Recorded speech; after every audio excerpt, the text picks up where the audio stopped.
last time it was that big of a spread since maybe the 2007 New England Patriots. But let's talk about that real quick. They've got a rookie quarterback in Josh Allen. How do you expect the veteran Mike Zimmer to play against rookie quarterback Josh Allen?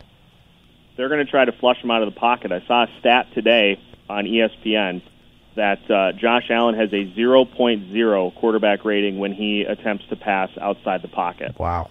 At a front four that can create pressure, they're going to send blitzes, force him to roll out so that he gets into that situation he's not comfortable with. They are probably not going to have LaShawn McCoy. They might not. We don't really know yet. But I would expect Zimmer to unleash Harrison Smith and Anthony Barr in this game, just sending a little bit of extra pressure so that Allen has a difficult time trying to key in on those extra guys, has to force some throws in quicker than he would like to. And I don't expect anything other than a Vikings route. I know there's this whole angle of, well, it's still the NFL. You still have to come in and play on a weekly basis. That hasn't stopped some of the top teams in the league. The Rams come to mind. They've blown out their first two opponents. I don't see any reason why the Vikings won't be fired up at home coming off of what happened last weekend, and I don't see any reason why they won't win by 3-4 touchdowns.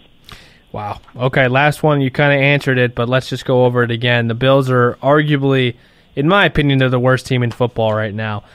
If you're the Vikings, how do you not fall into the so-called trap game or taking your opponent lightly? Maybe you don't play as a tight, clean game as they usually do. How do you kind of tell the guys to have the same laser focus that you have against, say, the Green Bay Packers? Yeah, that's a great question because you look at who's coming up next on the schedule. It's a short week against the Los Angeles Rams, so obviously you have an opponent like this that you should handily beat, and your focus is going to likely drift to that big Thursday night matchup against the Rams. But I think the Vikings have the perfect coach to be able to keep this team on task, and I think in a way you can tell the team, look, we've got an opportunity to show the rest of the NFL that just because of that fluky tie in Green Bay, we're still one of the top teams in the league. Let's go out and show it, and let's have fun. Let's get some of the backup guys in. We could see Trevor Siemian in this game if the offense does enough early on. But I think they just go out there and they handle their business. This team's got pretty solid heads on their shoulders, and I don't think they will have to worry about looking past anybody in Buffalo because let's keep in mind, it is the Bills. Seth Toups, everybody. If you want to tell the audience where you can be listened and just kind of give them that outlet that you give me the opportunity to tell on your show. Sure, absolutely. Listeners can follow me on Twitter at Seth Toups, Toups, all one word. And I've got links there to follow my show, The Scoop. MyKLGR.com/The Scoop is the website, so you can check that out so you can hear Mr. Strom on the show on a weekly basis. And starting our new venture, a little separate episode podcast we'll be doing weekly. So looking forward to that. It's all right there. And looking forward to much more of it here over the next few weeks. Always a pleasure to talk, Seth. I'll talk to you later. Yes, sounds good, my man. Enjoy the rest of the day. Awesome. All right, so we've kind of been hit with a pretty big storm here with the Jimmy Butler drama. I'm very upset about how the Timberwolves handled this. I'm very upset that this guy, I guess at least you're going to get a lot for him. And the destinations that I'm looking at are L.A., the Sixers, maybe a wild card that I was thinking was the Miami Heat. He loves Dwayne Wade. I know him and Wade are boys, so that could be a possible fit for him. You also got to think of the Philadelphia 76ers. I mean, they are a young, talented team on the rise, and it's frustrating because you can say the same thing about the Minnesota Timberwolves, and they are about to, like I said, I don't want to point fingers because I don't know. This is just coming from a fan's perspective. Jimmy Butler this year was so fantastic for this team in every way, offensively, defensively, a locker room guy. It is such a shame that the Timberwolves are going to have to trade him after 1 year. 1 year of acquiring him. You get rid of Zach LaVine and you get rid of your pick, which is Lauri Markkanen now. You rented Jimmy Butler for a year. Not even because he didn't play the full year. To a first-round, 5-game exit. I mean, if that doesn't make you angry, Wolves fans, I don't know what will. Who do you blame right now? Is it Tibbs for making the Timberwolves into the Timber Bulls? You bring in Luol Deng. You bring in Derrick Rose. You bring in Taj Gibson. Gibson's had a great year last year. But Rose and Deng, I mean, those are both question marks. You don't know what you're getting from them this year. Yeah, Rose had a pretty good playoff.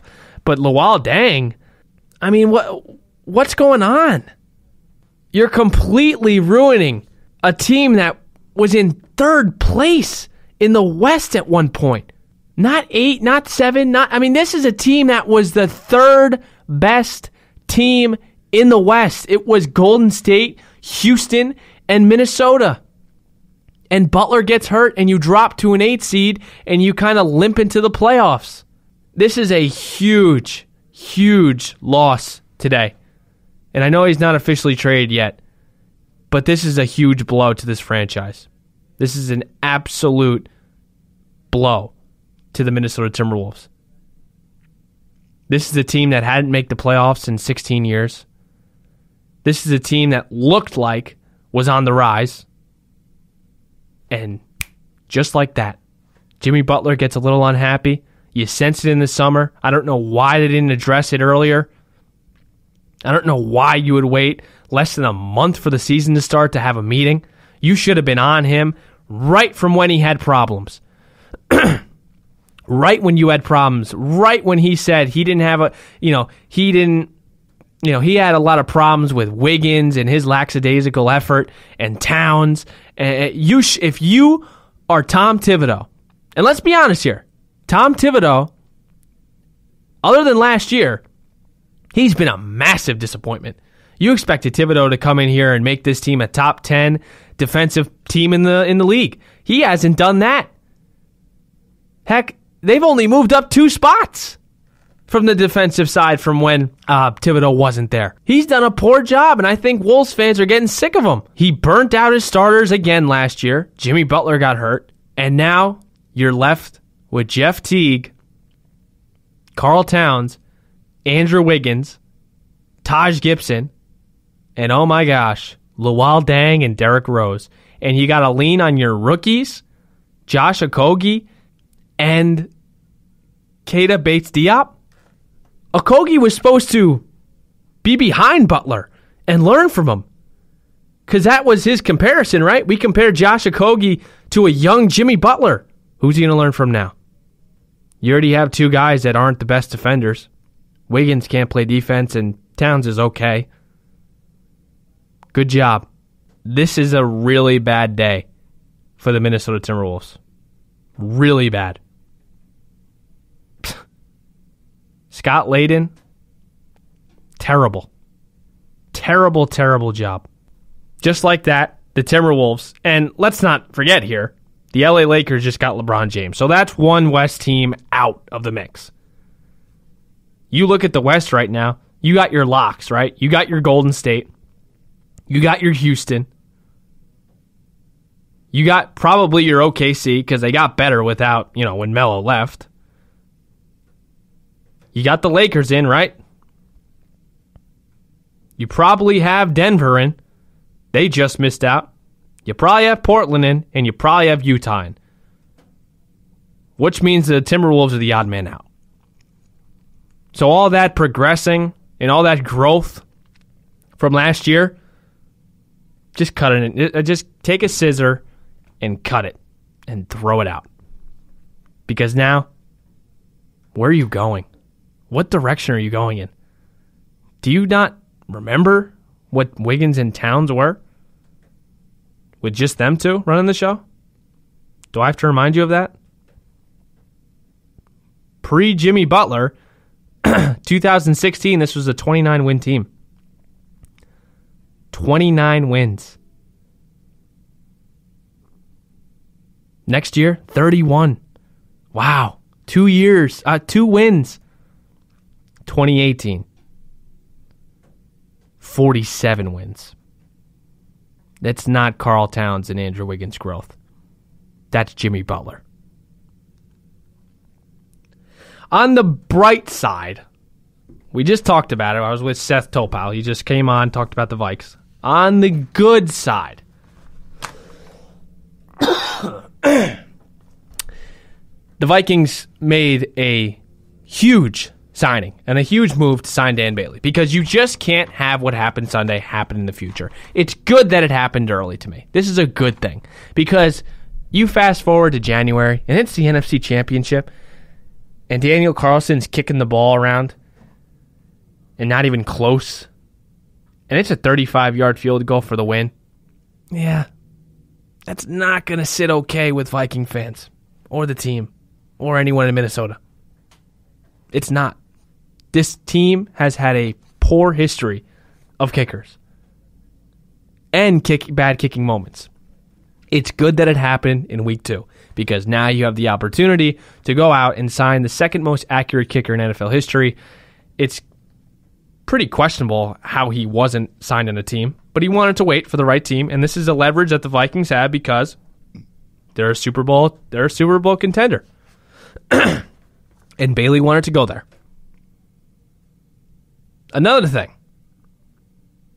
Is it time to move on from Laquan Treadwell? If I have to watch him, and let me tell you something, the reception on Twitter after he scored his first touchdown, you'd think the Vikings won the Super Bowl. He caught a touchdown on a slant route on the goal line. Relax. It's his first touchdown of his career. It's been 3 years. 3 years. And he's just starting to learn the playbook? And then he drops what?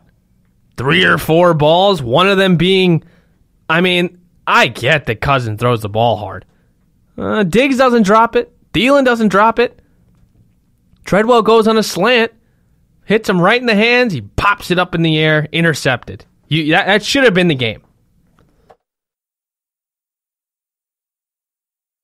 But then Zimmer gives him Stacey Coley comes in.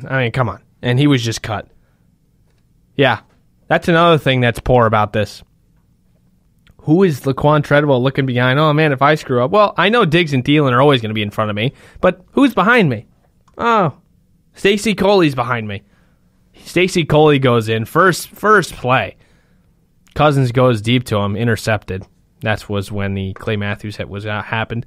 So it's really good that the Vikings signed Aldrick Robinson, wide receiver. He can take that 3 spot or at least compete with Laquan Treadwell, because Lord knows this is a bad first-round pick. And if he wasn't a first-round pick, I'll tell you one thing. He wouldn't be in a Vikings uniform right now. He would have been gone after his first year.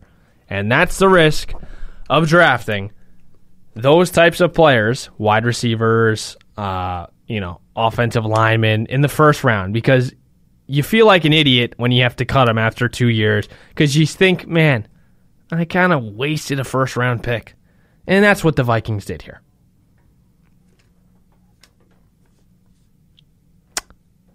Kirk Cousins. Okay. Kirk Cousins is a gamer. I talked about it before the game against Green Bay. I knew that he was going to have an unbelievable game, because he is the most competitive player on that roster. Xavier Rhodes said it. I said it. And when you're going against the best, you either shrink or enlarge. And Kirk Cousins was better than Aaron Rodgers on Sunday. I know Rodgers played on one leg. I get it. But from what I saw from Kirk Cousins, you got to be excited. This is a guy that was totally outplayed him. 4 touchdowns, 400 yards. It's a shame that the Vikings didn't win this game. And you can look at it both ways. Oh, the Vikings should have been in the game, whatever. That's fine. Eric Kendricks made the same hit. They called the same play. Packer fans, please stop complaining, because you are the reason why this call is implemented now.